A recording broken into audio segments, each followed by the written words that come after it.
With everything you're doing, you're generating data. Depending on the field you're in, you just killed like 3 billion people. Ghana and visa interviews. It's not nice. I-20 is like the documents the school gives you that like shows that you've been accepted. Most computer scientists like enter the field wanting to do software engineering because like we assume that's the only thing. Data science is like basically like in the most basic sense like exploring data to extract insights into like influence decision making. For the older generation, they're like monamo pesa fitri it's a computer nyomano. Wow. Oh, okay.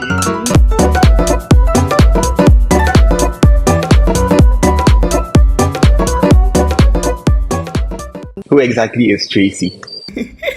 I'm Tracy, Edem, Ameyibor. I'm a master's student at IIT, currently pursuing a degree in data science. Yeah, I like art, I like music, I like reading, and I also like playing volleyball. So yeah, fun facts. Okay, that's reading volleyball. What experience do you have in volleyball so far? Like, have you had any sort of professional experience? Is it more of like a hobby? Define professional. Have you played for a team, Oh yeah, like yeah, at yeah, any yeah. stage? So I've been playing volleyball since I was in class 4. So I played when I was in SHS. I was the captain actually in SHS, the girls. And I also played when I Oh, was at Ashesi. I was the Volleyball Association Vice President. So yeah, I guess you could say I have some professional experience. yeah. Then I'm guessing you're really good at it. Me personally, I feel like I could be better. There's always room for improvements. But yeah, I'm good, if I do say so myself. Okay. You mentioned you are a student at IIT. What's the full meaning of IIT? Oh, it's Illinois Institute of Technology. Okay. And so far, you're enjoying the course there? Yeah, well, I've only been here like 4 weeks, and I've had like 3 weeks of class. It's been good so far. Some of the accents of the lectures, they are very difficult to, Yeah, I but we are understand. managing by God's grace. So, how was did you move there recently, like for the course for the school? Yeah, I actually literally arrived on the first day of orientation. So I missed the first day of orientation. And like I started from the second day because Ghana and visa interviews, it's not nice. I was actually just about to ask you about that. How was the whole process from applying to the school to applying for your visa, getting the visa, booking the flight, everything? How was that whole? Okay, so applying to the school, it was cool. So like I did research on the school, like understood what their program structure was like found things that like I found interesting about the school. So one thing is I didn't want to do a research based masters. I wanted an applied masters because I wanted hands-on experience. And Illinois Tech was like one of the schools that I found that had an applied master's program for data science. So it was one of the schools I applied to. I applied to a couple of other schools, University of Chicago, University of Toronto, and University of Michigan Dearborn. So funny enough, I got accepted to both University of Michigan and Illinois Tech on the same day. Yeah, so like the messages came like an hour apart. Yeah. Yeah. And I had to like compile this whole list of pros and cons, and I settled on Illinois Tech. Yeah. So in terms of like coming here, I had to send my financial documents to the school, get my I-20, and yeah, apply for the interview, which at the time that I had applied, the next available interview date was in May 2025. So that was the day I got like 20 something May 2025. And I applied for an expedited interview So like a couple of days later, yeah, I got a new date that was like the week after or 2 weeks after like the day I applied for the first one. Yes, I went for the Yeah. interview. It took me the whole day. Cause like I got there like 11 a.m. My interview was supposed to be at 12:45. I was in different queues till like almost 2 p.m. That's when I got interviewed. Yeah, and I got approved. Yeah, then I started like preparations to come because up until that point, my parents were like, "I've not gotten it; it's not assured." So yeah, I can't start buying Yeah. things. I can't start like properly preparing. So yeah, after that time, I started preparing. That was like near the end of July, like 20 somethings. And I was supposed to go in like first week of August because classes were starting on the 19th of August. So yeah, I rushed I rushed with the preparation. Yeah, I got most of the things I needed, like essentials and every other thing. I just got it when I got here. So yeah, like in terms of transitioning, it was cool. I think also because my dad travels often and he came with me. So yeah, he came with me for like my first 2 weeks, helped me settle, helped me get everything I need, and then left when like he was sure that I had settled and I was safe. Yeah. Yeah. And after that, it's been cool. I guess like it's a new environment to get used to. There aren't really a lot of Africans, one, a lot of Ghanaians. Like in a couple of my classes, I'm the only black. Like in one of my classes, I'm the only black person. In another one, Yeah. we are like three. Yeah. So then we are very few black people here. So yeah, it takes getting used to like coming from Ghana where everyone around you is black to where everyone around you isn't. Yeah. Yeah. You feel kind of like the odd one out, right? Yeah, very out of place. And even like with the accent. Yeah, like the way I pronounce my words is different. And I don't plan on changing it. So yeah, I have to repeat myself a lot. Like there's always like, huh? Yeah. Yeah. So I have to like keep saying the things that I've already said. But I'm cool with it. Because I also can't hear them all the time, so it's chill. Yeah. Yeah. Okay. Earlier you mentioned I-20. What exactly is I-20? So the I-20 is like the document the school gives you to send to the consulate that like shows that you've been accepted. It shows your expected date of arrival and expected date of departure. So like then they can see that you've actually been accepted by your school, like you've not made it up, and the school has Yeah. confirmed that yeah, like you meet all the financial requirements to pursue studies in the school. Yeah. So you actually need that to be able to apply for the student visa, right? Yes, you do. Okay. Okay. Okay. Interesting. So that's just for school. Wow. What was the moment that you felt most excited during the whole process? Was it when you got accepted? Was it when you actually arrived? I'd say when I got accepted. Because, like, before I got accepted, I mentioned I had applied to University of Toronto and University of Chicago. They had both bounced me. My last hope was these two. And yeah, when I got the email, like, I was just so happy. I cried, actually. Because, like, I was just so happy. Like, no more pressure. Yeah. Finally, some relief. Right. And they were both schools that, like, my first and second choice schools. So yeah, I was happy that like I got into both of them. Yeah. Yeah. In Yeah. the same night, it's like I had finished crying for one, then the next one came and like I didn't even know how to react. Like I was just thanking good. That's really cool. That's really cool. But I think what you were saying about the school applications, right? Sometimes, so with it, I think you said five, right? Apply to five in total. Yeah, so I think it also give you time to actually make sure the application you submitted was actually really good, right? So it was more of like quality over quantity. Definitely. And I think like also another reason was I didn't want to be putting a lot of pressure on my recommenders because they also have to be writing letters like often. And Yeah. I was feeling bad for them. So I felt like 4, 5, that was good enough. More than that, they'd be like, this girl, what's wrong with It would be it? too much. Yeah. But I think the recommenders need to write one recommendation per school, right? Yes, they do.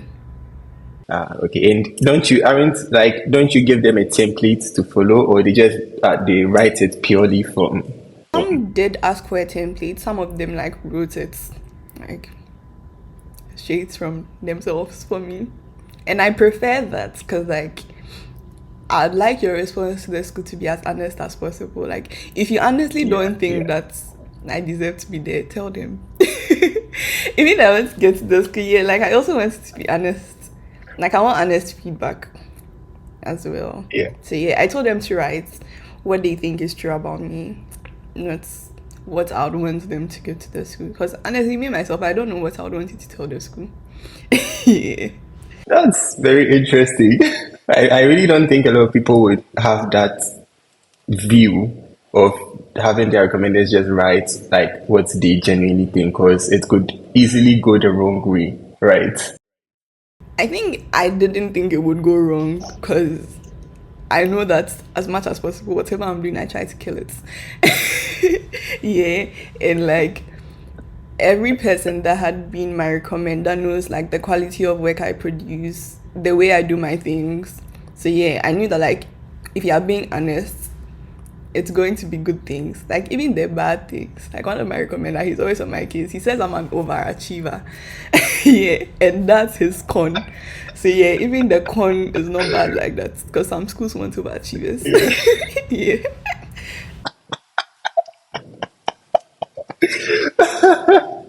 Wow, okay, very interesting. Yeah. Okay, so that's for the school aspect. I think when you were applying, no, before you actually started applying, did you have to do anything? Like, I think one of the requirements for some school, not all schools, but some of them require you write something like the GRE, right? Did you have to go? Did you have to No, I didn't do a GRE. So I specifically looked for schools where GRE wasn't a requirement because I'm like, nah. you're not ready for that stress? Enough. Before this session, I was talking to a friend and we were talking about the same thing. I was like, once I see GRE there, you're out. Also, if I see I've forgotten what it's called. It's sort of like To fail converting or your IELTS? transcript to like the US standard. But some of them Ah, require yeah, yeah, certain yeah, yeah. organizations like the WES, which is like expensive because they charge like $200 to do that. So like once I see that too, I'm not Yeah, applying. yeah. Oh, Yeah. So like there were certain things that I did look out for. Yeah, and also what I said about like a research based program. Yeah, it also yeah, wasn't yeah, something I was yeah. interested in. Yeah. Okay, so how did you go about doing the research for the schools? Is it that you had certain schools in mind and then just did research on them, or you went to like you found some sort of aggregate site that listed all the potential schools you might be interested in, then you went through? Yes. So usually I'll search for like schools in let's say the US with an applied master's program in data science, like specifically. Then like it would give you site recommendations. I'd go through the sites, look at the schools, look at their ranking, look at the program structure, look at the course content, look at extracurriculars, look at like research projects, how likely you had to get hands-on experience, like in terms of like internships in like working on projects, stuff like that. It's like they were all factors that I took into consideration like when selecting a school. So yeah, those were like really important to me. But in terms of the state it was in, I didn't really care. Like I knew that I wanted to study in Yeah. US or Canada. Like Europe wasn't a part of my options. I don't know. I'm not a Europe person. Yeah, so it was US and Canada. You mentioned you're studying data science, right? Yeah, I am. Okay. So, what has the journey been like from university getting to like completion, finally deciding you actually wanted to study data science and then pursuing that for your master's? Okay. Okay. So like going into computer science, I wanted to be a software engineer. That's what everyone wants to do. Okay, right now they say cybersecurity, so whatever. But yeah, most computer scientists like enter the field wanting to do software engineering because like you assume that's the only thing. But yeah, so I started off with software engineering and I realized that nah, it's not for me. It's not that I didn't like programming or that I was bad at software engineering. It just wasn't something I was passionate about. And for me, one thing that has been like very important since I was like really young is like finding something that I genuinely like. Like I want to wake up and I'm happy to go to work. Like I'm not dreading going to the office. Like I'm excited to go to work. I don't want to leave the office. Like that's something that's Yeah. really important to me because it's something that I've seen with my dad. Like my dad actually loves his job. Like he enjoys doing it, and there's a sense of like satisfaction and joy that comes with doing the things you like.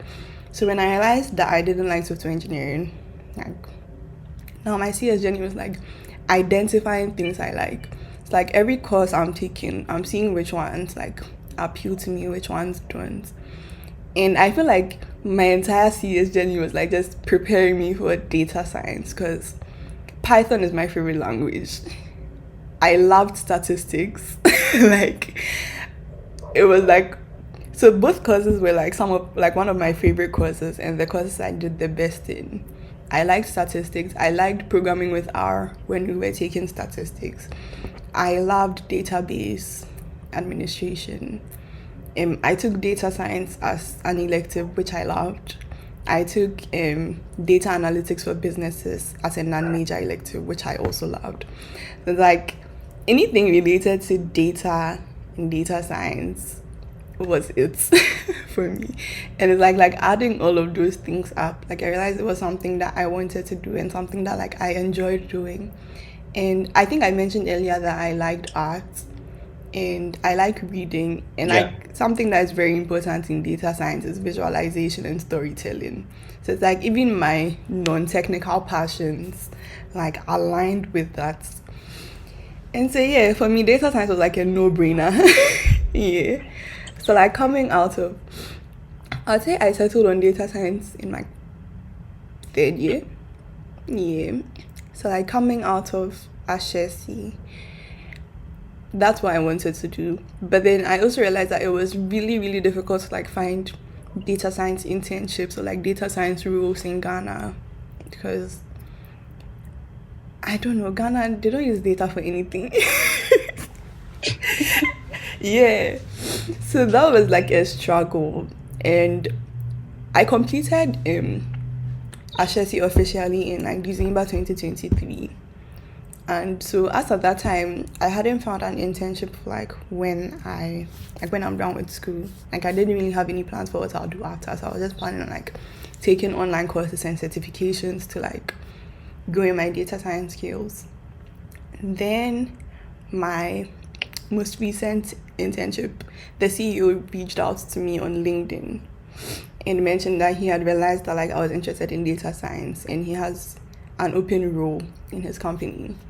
So I met him, yeah, in December, towards the end of December. Like we had a meeting and we spoke. And he was like, you'd reach out to me in January and we'd decide where to go from there. So yeah, we interacted some more and I decided to work with this company. So that was my first data role in kids and I loved it. Yeah. That's really interesting.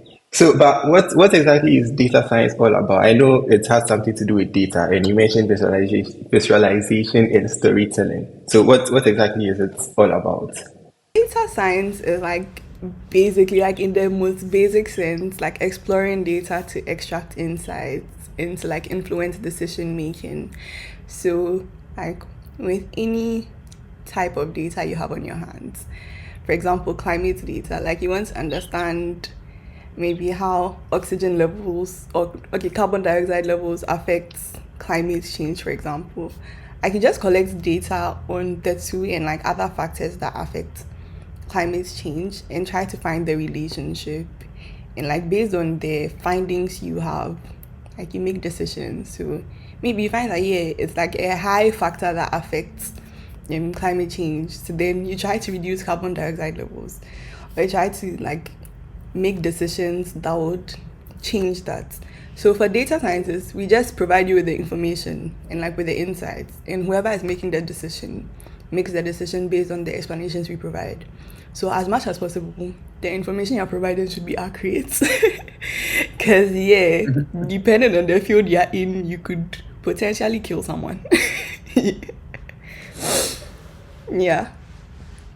Wow, okay. It's yeah, I mean yeah, Because like yeah, imagine I you are guess it's a working with very data for important, a yeah. pharmaceutical company and like they mess with the drugs. Yeah, you just killed like 3 billion people. Like that's Wow. Okay, interesting. So I think so for the people, I think you mentioned that in Ghana it's not really common for there to be data science roles, right? What do you think would be the case? Is it just that people don't really see the value of data? They don't see the value of being able to, get insights from data? yeah. I think like one of the things is like a lack of understanding of how to utilize data. Because with everything you're doing, you're generating data. Like whether it's selling in a supermarket or like working in a bank, like you're using data. But then it's like what you do with the data that matters. Because like if you learn from existing data and you utilize it properly, you can like improve your business by like exponentially, right? But then I think like a lot of people don't understand it and don't understand the value. But also for a lot of people, they're like set in their old ways. Like this is how we've always done things. It's not now that you're coming to bring. And I think also because like for the older generation, they're like, "Mo na mo pesa, fitri, it's a computer, nyomano." So yeah, like even embracing the change is one thing. I feel like with the younger demographic, yeah, because like our generation is starting to like understand the value of data, which is yeah something I noticed with my most recent internship, the one I spoke about. Like the office was a fairly younger demographic, and the CEO is also quite young, and like he understands the need for data and the need for a company's decisions to be driven by data. And yeah, that makes things easier in the sense that like yeah, optimizing things, like the inputs required to produce a larger output is way less than when you're doing things the manual way, because like you understand the way things are working like intrinsically. So yeah, I think just part of it is like not knowing how beneficial it is, and part of it is just being too traditional and like set in the old way of doing things. Yeah. So what would you, supposing, okay, I mean, supposing there's a start and they are now trying to figure out how to do certain things, how do you think data science in general would help them be able to streamline all their processes? So supposing it's a startup that builds software for people, right? I'm giving an example based on personal, based on my own personal experience, right? So it's a startup that builds software for people and then also builds software for like based on their own observations, what they've identified as a need, right? What do you think would help in terms of data science for that organization? Okay, I think like almost every step of the way data science is needed, because even identifying the need isn't like an eyeballing thing. What makes you think there's a need? How do you know how large scale the need is? Like for all of that, you require data. Because like you might think something is a need, but it's only a need in like your community, like your small space. It's not actually something that can scale. And like to be able to identify that it's something that can scale, you need data, because you need to know like it's not just needed in Accra or in Ashaman or Adenta, like it's needed also in Kumasi. It's needed in Ghana, it's needed in Togo, it's needed in Nigeria, it's needed in Africa. So like you can grow from that point upwards. Understanding your customer demographics, like you require data, because like let's say you're developing a game, which is in a sense software development, like understanding what will make it appeal more to girls, understanding what will make it appeal more to like teenagers, or make it appeal more to people in their 20s. Like for all of that, you need data on like existing games, the types of games people in each of those demographics play. Um, Marketing, like understanding the market structure, like how to push it out, how to ensure that like you're getting customers, how to ensure that like there's a low chain rate, like all of those things you require data. Like every step of your business journey, you require data to drive the decisions. Yes, you can make it in like if you're lucky, it will work out without you having the data. But then when you have the data, like you're able to specifically target the people that you need to target. So I remember during my internship, we had this session with a lady, and she was talking about how like when they were marketing key soup, the bar soup, yeah, they had to do a lot of like learning about the demographic, which at that time was like mothers, because like you want them to use the key soap to like wash for their kids. And they realized that like in those times in Ghana, most things weren't branded, which is why key soap came in the bar with just the key symbol on it without a rubber, because they want to be able to pick it up and just use it. Like they buy it straight from the market and they're going to use it, and you wouldn't know things like that without studying that demographic and without understanding existing data on them. So yeah, data is like really essential at like every point. Like I don't know, I can't overemphasize it. Like it's really needed in every business. Yeah.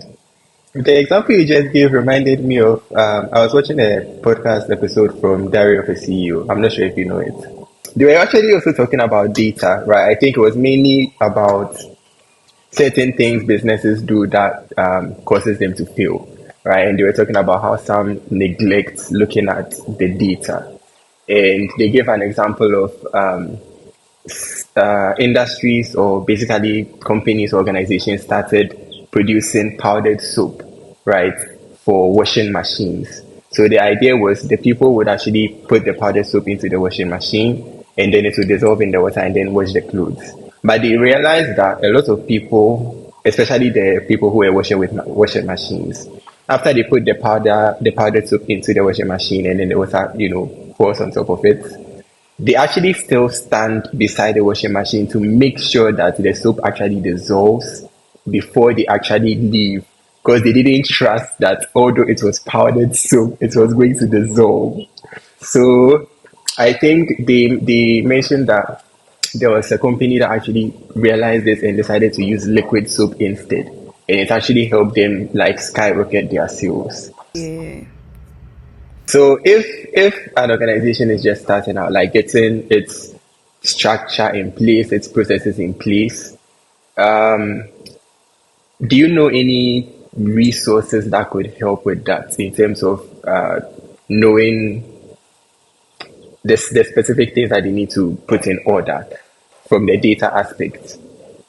I think generally I would advise that like you consult someone in the field, like just with an understanding of like what you intend to do. It would sort of guide the person in like telling you which data is needed. So I'll use the example of the company I work with because it's a startup actually. So it's called Traple. And yeah, you guys should check out Traple on, Chapel or yeah, chapel? Traple, T Can you R spell it? A A P L E. Check out Traple on IG and LinkedIn and Twitter. Yeah. And we also have a website, traple.com. I'm just advertising. Yeah, yeah, Yeah. yeah. But Travel is basically a software, well, it's a mobile app and their website that's supposed to like guide people with traveling in Africa. So Travel is travel in Africa made simple, but abbreviated. I guess. And yeah, since it's a startup, like we had to understand the travel space, like we had to understand the travel demographic, like we had to understand how many people travel to like certain countries, how often they travel to countries. Do more Africans travel within African countries? Do more non-Africans like come to Africa? And even if they are not from Africa, are they more Asian, more European, more like American? Understanding all of those things so you know who you're targeting with the app, right? And all of that requires data. But people forget that to get the data, there's intensive, very intensive research to produce that data. So yeah, like the whole process would start with data collection, which involves research, like surveys, interviews, all of that. So we had to do all that. So like there was literally a team at the office, and like every day we are calling hundreds of tour providers, hundreds of like travel related operators, like people that provide visas, people that provide tickets, people that provide everything. And you can only identify that you need to talk to those people because like you have an outline of like what you want to do and the people you want to reach. But I think like even as you are doing more research, you realize that, oh, these are people that I need to talk to as well. Because you'll be talking to someone or interviewing someone and they mention this other person, and you realize that, oh, these are also people that probably travel a lot, or people that are also like very invested in the travel space, and they weren't even people you had thought about. So like they should be people you consider as well. So yeah, like the research is important, but it's also an understanding of the space you're trying to enter that guides the research you're doing and that produces the data that you need. But yeah, data is like a growing thing. So like as and when you realize you need it, yeah, you do more research. So I feel like every company needs a data scientist. Cause yeah, like every step of the way you need to be doing something data related. Like you need to be understanding how things are going. Like if you're a hotel, you need to understand how many customers are coming, and those are things you can manually calculate, right? But sometimes data shows you things that you don't even notice. Like maybe on Wednesdays there are always people from this particular company coming in, so yeah, maybe I can partner with a company, give a certain kind of discounts, give a certain kind of package, and you wouldn't know that till you've analyzed the data. Yeah. Okay. Okay. And earlier you mentioned that you believe every organization needs a data scientist, right? What if the organization doesn't actually know how to use the expertise of a data scientist? Do you think the yeah, what if they don't know how to use the expertise of the data scientist? I think most, well, for Ghana, considering I was saying that most companies don't have a data scientist, I think part of it is because most don't know how to use the expertise of a data scientist. But then, do you need to know like, do you need to know how to use that to get it? Because, like, they are coming with their own knowledge and an understanding of how that can be applied. Because one thing with a data scientist or with a data analyst is it's advised that you don't just tell the results of the data, but also give recommendations on how it can be applied. So anytime I make a report, I tell you, oh, this is the percentage of this and that. So I would advise you do this. It's up to you to take my advice or not. It's not compulsory. But yeah, that's my suggestion based on what I'm seeing from the data. So yeah, you might not understand how they work, but then if they are benefiting your business, you can't tell. Like if your sales are improving, you can't tell. If your revenue is improving, you can't tell. And if they are not improving your business, then you know they are not necessary for you. You can. And that's probably because they are not doing their job well, not because they are not actually necessary. Yeah. So basically, once you are able to get them on board and you tell them, what is needed or what you need, what you are working on, basically, what the organization is all about, they should be able to take things over from there. Yeah, because like I've never worked in the travel space before. I've never worked with like a tour operator with an airline or anything. But then, like with chapel, I was still able to work like as I needed to. I just need to understand what information do you need, like what kind of data am I working with, and like in many senses, data is really similar because at the base level, it's either qualitative or quantitative, and like the methods used to handle each. So yeah, you're just sharing with them the insights you're getting. It just gets more complex with like certain organizations, like with a health organization, if you're working with like DNA data or with like protein or something like that, you need to understand what those are. Like you need to have some biology knowledge. Or if you're working in a petroleum industry, you need to have an understanding of like the different fuels and like how they work. So yeah, with some fields you need a little more technical knowledge in addition to your ability to analyze the data.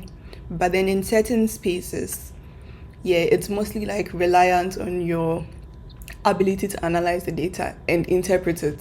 So like certain things can be done without you having like technical knowledge of the field, but certain things having technical knowledge is like really essential. Yeah. Yeah. Okay, so what if, okay, I know I'm asking a lot of what if questions, but given a scenario where there is, the company itself doesn't have the data available, would the data scientists have to find a way of getting that data? Yeah, you would, because once you realize that it's needed, it needs to be gotten. So yeah, you'd have to put structures in place to get it. So, for example, let's say you start working with a supermarket and they want to understand sales and which products sell more, right? But they don't have any systems. Maybe you introduce an Excel sheet depending on the technical knowledge of the person.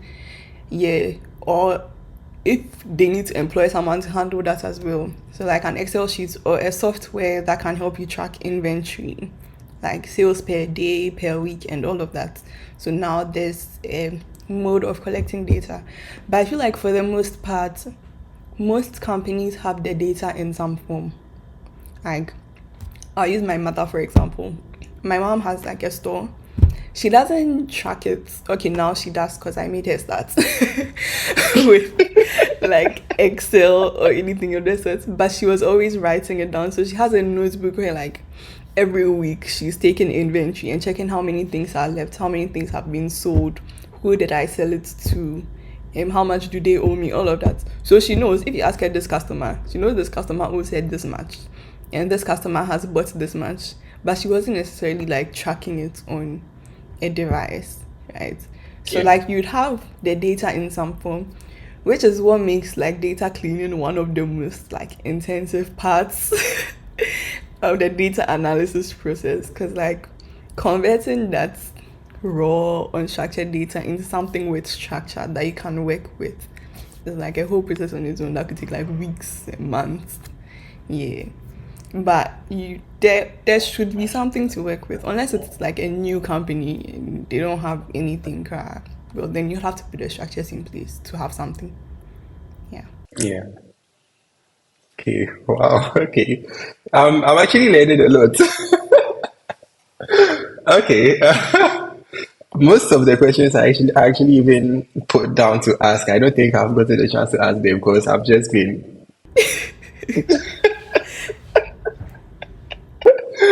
okay. Very interesting. I think I'll start looking into that. I'll definitely start looking into that. Well, I love it. So when I'm talking from a place of like, I'm obsessed. Yeah. Yeah. It But tells. I can tell. It shows. yeah. Okay.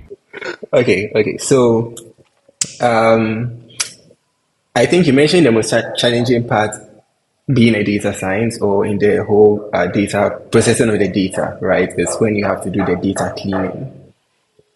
Can you like talk a little bit on that? What exactly is the data cleaning? You are basically taking out the noise, right? So it's like removing unnecessary information. And like that's you determining what is unnecessary based on like what has been requested for. Getting rid of like blanks, like sections that like there's no information, getting rid of duplicates, like ensuring that there's consistency across like columns and rows. Like if everything starts with a capital letter on that column, everything should start with a capital letter. It was like you'll be classifying it and you'll be putting them like the same word but like in different places. Yeah. Yeah. And like ensuring that if it's numbers, everything is numbers. It's not that some are numbers, some are words. Like one thing that okay, like with the company I worked with, one thing that was like really annoying me was it was a Google survey, like a Google Forms that was used to send out the questions. And for some questions, they were supposed to list like maybe the top 3 countries they like traveling to. And like some people list them with spaces, some list them with commas, some list them with like dots, some list them with like colons. So yeah, like you have to separate them. And then like even the order, some will capitalize, some will like it will be in lowercase. Yeah, some people don't list all the 3, they'll list only 1, some will list only 2. So yeah, like factoring in all of those things, yeah, it took time. Because like sometimes you think you are done, then you realize, oh, this column is an issue. Like sometimes you get to the visualization point before you realize that I missed this. Then you have to go rework on the data and like come Start back. over. Oh, Oh, okay. you don't start over necessarily. So I think one thing that like me, I don't know for you if you're not doing it, like keeping copies of the same data, like as and Yeah, when you yeah. make changes. So you can revert to old copies if the change you made wasn't applied, or you can also like track changes. So like for one data that I'm working with till I'm done completely with it, I'll have like 4 or 5 copies. Like copy 1, copy 2, copy 3. Yeah, because like I keep making changes as and when I see things, and like also additions and like information retrieval. So like one set of data, I can get like different types of information from it as and when it's needed. So for example, when we're studying the demographic, I had to do dashboards for that. Later, when we're sending emails, I had to extract specific kinds of people for them to be sent emails, like for prototype testing or for stuff like that. So yeah, based on whatever is required, you get that information from the data. But yeah, data cleaning can be annoying sometimes, but it's worth it. Yeah. Okay.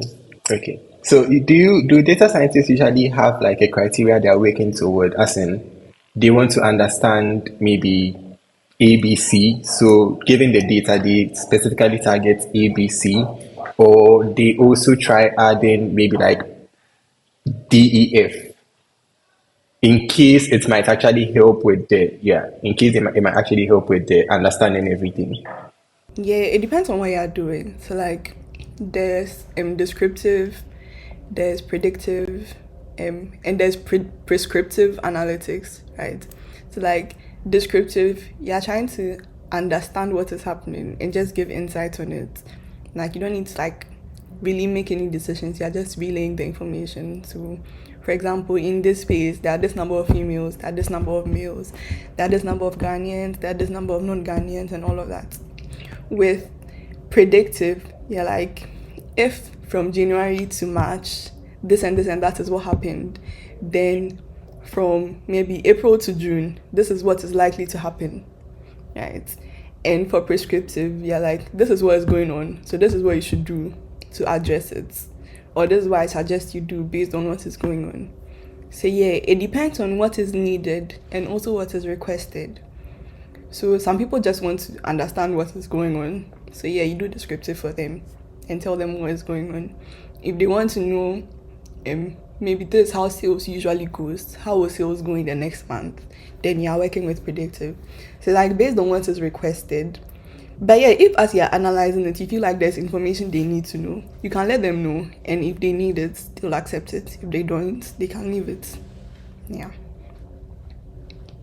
Okay. All right. So hypothetically, right? If someone or an organization, or just maybe every human being in the world were able to come together, gather all the data that could potentially influence every minute detail or every minute outcome and analyze everything. Do you think it would be possible to predict the future with utmost certainty? There's always error. Like that's one thing you learn. Like when you're generating functions for models or to learn something, there's always going to be error. There's no assurance, like 100% assurance of things. So yeah, you can predict to an extent, but there will always be error. Like something could go wrong. Cause like the world is literally changing by the second. Like you can't predict that everybody, like each person is going to live up to this point.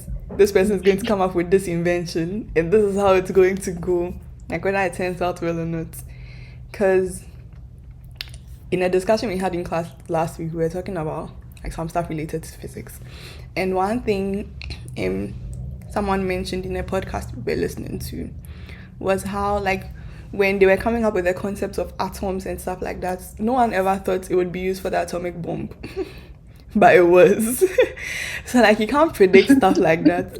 Like right now there's AI. What's to tell you that like next up isn't some crazy robotic like extremely dangerous AI that has to be like locked up deep in the earth so that it doesn't wreak havoc on the entire universe. Like you don't know that. Yeah, so you can't predict with utmost certainty.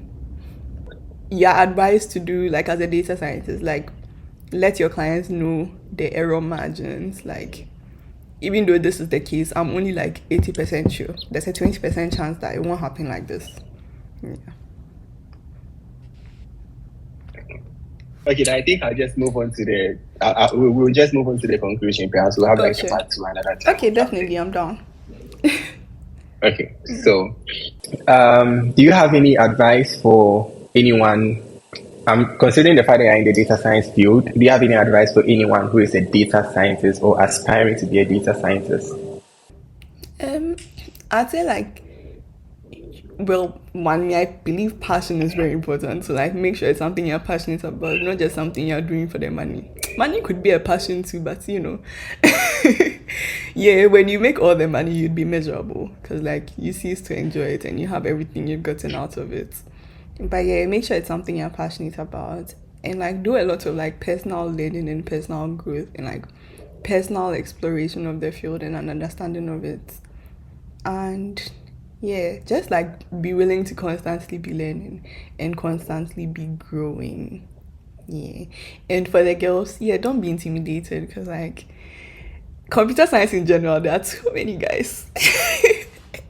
But yeah, so the girls, please come and join me. Yeah.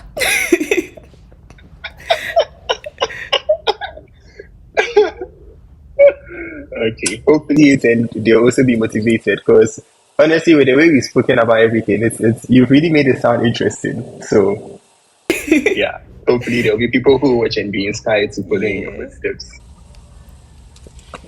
Okay, I think we'll end it here, and thank you very much for actually making time for Thank you this for having episode, for me. this I entry. enjoyed it. Likewise. Okay. So, yeah, till next time. Sure. Bye. As you say, we are done.